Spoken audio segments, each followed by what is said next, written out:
O nome Saulo significa o grande. O nome Paulo significa o pequeno. Ao fazer esse filme, aprendi a mudar uma pequena e minúscula letra, para que possamos nos tornar grandes aos olhos de Deus. Mas isso exige que sejamos pequenos. Se quisermos ser grandes. Esse é o caminho dos santos. Esse é o caminho do sagrado. E é assim que Saulo se tornou São Paulo. O chamado vem quando menos esperamos. Eu me lembro do meu chamado vividamente. Eu tive a seguinte experiência. Aos 19 anos, eu estava num cinema na minha cidade em Mount Vernon, Washington. O filme acabou e lá na escuridão, com a minha única companheira, minha bola de basquete, na poltrona ao lado, eu tive uma sensação no coração. Me fez pensar que eu deveria ser um ator. Que foi para isso que Deus me criou. Que era isso que Ele queria de mim. Sim. Minha sensibilidade racional interferiu. Eu não sabia nada sobre atuar, sem agente, sem empresário. Eu não consigo decorar os textos. Ainda assim, uma inspiração veio. Eu tinha um chamado. Mais à frente, na primavera de 2000, me foi oferecido o papel de Edmund Dantes no Conde de Monte Cristo. Foi uma nova adaptação do clássico Dumas. Um período muito estressante. Pela primeira vez na vida eu senti o que é ser um ator principal. E eu me deparei com aquilo que eu almejava alcançar por tanto tempo, mas não tinha paz. Tudo nesse filme foi uma batalha. Meu personagem, Edmund Dantes, está preso injustamente. Tanto no livro quanto no filme, ele escreve com uma pedra na parede: Deus me fará justiça. Com tudo contra ele, aquele homem solitário se compromete a se libertar e vencer o mal, incluindo o mal que vive nele. Há uma cena maravilhosa entre Edmund e outro prisioneiro, um sacerdote, interpretado pelo grande Richard Harris. Numa profunda depressão, em um momento de total desespero, quando o sacerdote está no chão à beira da morte, ele se dirige a Edmund e diz sua lição final: Não cometa um crime pelo qual você está sendo condenado. Lembre-se do que Deus diz: a vingança é minha. Eu olhei para baixo e disse: Mas eu não acredito em Deus. E ele diz para mim: Isso não importa, Edmund. Ele acredita em você. Ele acredita. Deus ama cada um de nós pessoalmente. E Ele está lá para nós. Mesmo em nossos momentos de maior desespero.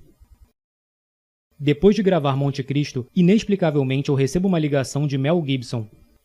Meu agente não ligou, meu empresário não ligou. E eu não conhecia Mel Gibson. E eu não estava tentando conseguir esse papel, porque ninguém sabia que ele tinha um projeto em andamento. Mel Gibson. Ele quer que eu faça o papel de Jesus Cristo. Ele quer o cara com as iniciais de JC, que a propósito tinha 33 anos, para interpretar Jesus Cristo. Isso é uma coincidência? Eu não acho que seja. A sua vida é uma coincidência? Ou seria uma oportunidade? Talvez alguns de vocês estejam deprimidos agora, ou confusos, incertos sobre o futuro, feridos. Mas não é o momento de desistir, nem de se dar por vencido. Quando eu estava lá em cima na cruz do Calvário, aprendi que em seu sofrimento estava a nossa redenção. Lembre-se que o servo não é maior que o mestre. Cada um de nós deve carregar nossa própria cruz. Existe um preço pela nossa fé, pelas nossas liberdades. Eu fui literalmente açoitado, chicoteado, crucificado, atingido por um raio. Sim, cirurgia de coração aberto. É o que acontece depois de 5 meses e meio de hipotermia. Um dia, durante as filmagens, meu braço estava preso numa viga pesada. Então alguém me puxou para outra direção. Meus músculos torceram e meu ombro foi deslocado. Eu caí no chão, fui de cabeça na areia.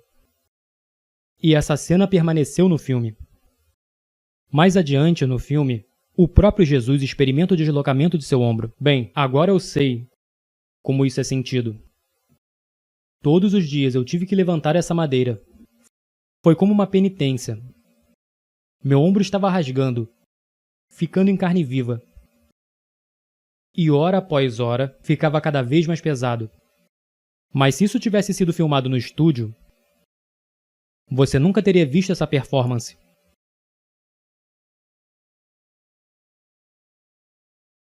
Esse sofrimento fez a minha performance. Assim como o sofrimento faz as nossas vidas.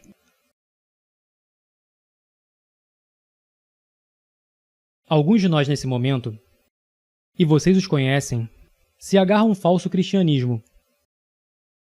De palavras bonitas, eu chamo isso de Jesus feliz e a glória.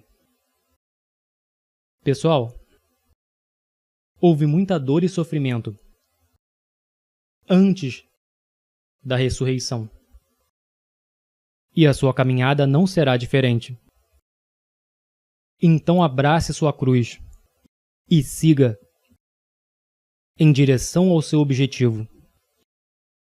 Eu quero que você entre nesse mundo pagão.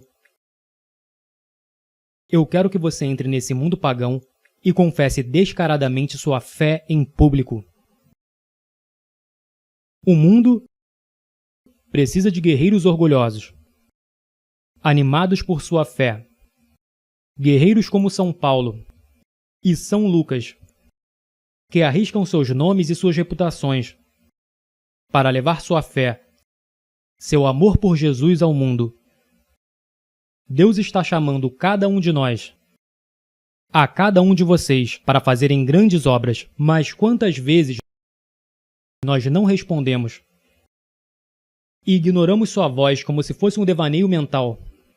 É hora da nossa geração aceitar o chamado, ao chamado de Deus, que exorta todos nós a nos entregarmos inteiramente a Ele, para que sua mão gentil guie você em seu caminho. Mas primeiro você tem que assumir o compromisso, orar, jejuar e meditar nas Sagradas Escrituras, e se comprometer a levar os Santíssimos Sacramentos a sério. Porque vivemos em uma cultura agora que está em declínio. As pessoas estão em perigo de sucumbir nos próprios excessos. O mundo inteiro está imerso no pecado. Mas no silêncio do nosso coração, Deus está nos chamando. Está chamando a cada um de nós para nos entregarmos inteiramente a Ele. E quantas vezes o ignoramos? Ignoramos o seu doce chamado. O grande santo de Auschwitz, São Maximiliano Kolbe, disse que a indiferença é o maior pecado do século XX. De fato, meus irmãos e irmãs, também é o maior pecado do século XXI. Temos que nos livrar dessa indiferença, dessa tolerância destrutiva para com o mal. Somente nossa fé e a sabedoria de Cristo podem nos salvar.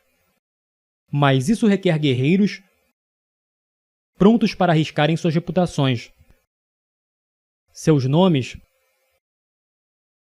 e até suas próprias vidas, para permanecermos na verdade. Coloque-se à parte dessa geração corrompida. Seja santo. Você não foi feito para se encaixar. Você nasceu para se destacar. Agora, em nosso país, estamos felizes em seguir com a correnteza. Nós temos um culto à liberdade agora, em que todas as opções são iguais, não importa quais sejam as consequências.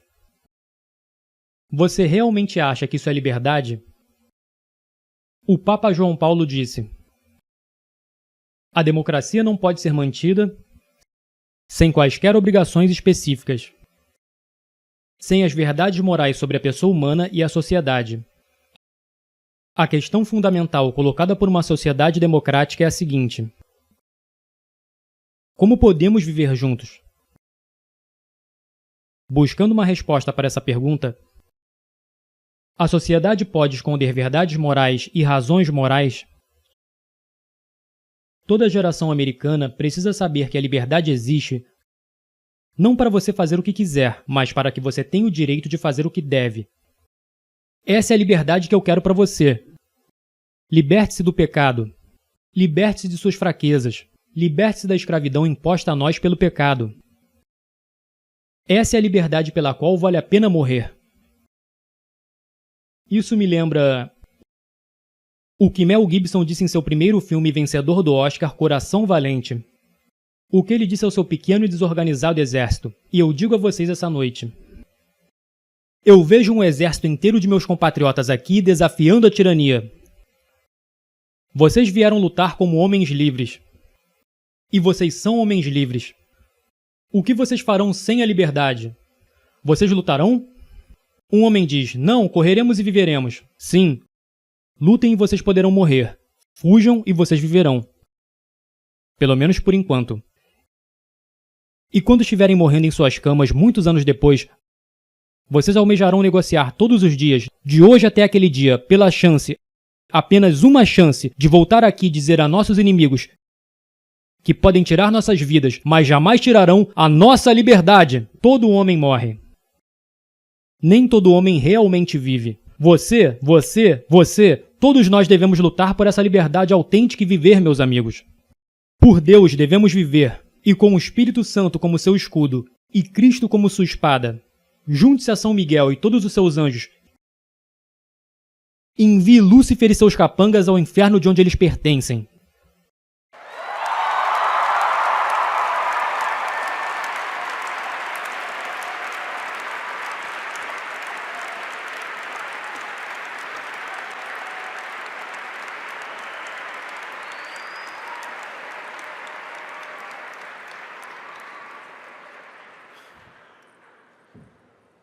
Saulo significa o grande. O que Paulo significa? O pequeno. Então, se quisermos ser grandes aos olhos de Deus, o que precisamos ser? Pequenos? Quero dizer, o que precisamos ser? Desculpe. Pequeno. Que Deus ame e proteja todos vocês e os guie por todos os dias de suas vidas. Eu não posso te ver agora, mas mal posso esperar para te ver no céu. Amo vocês, que Deus abençoe. Lute firme.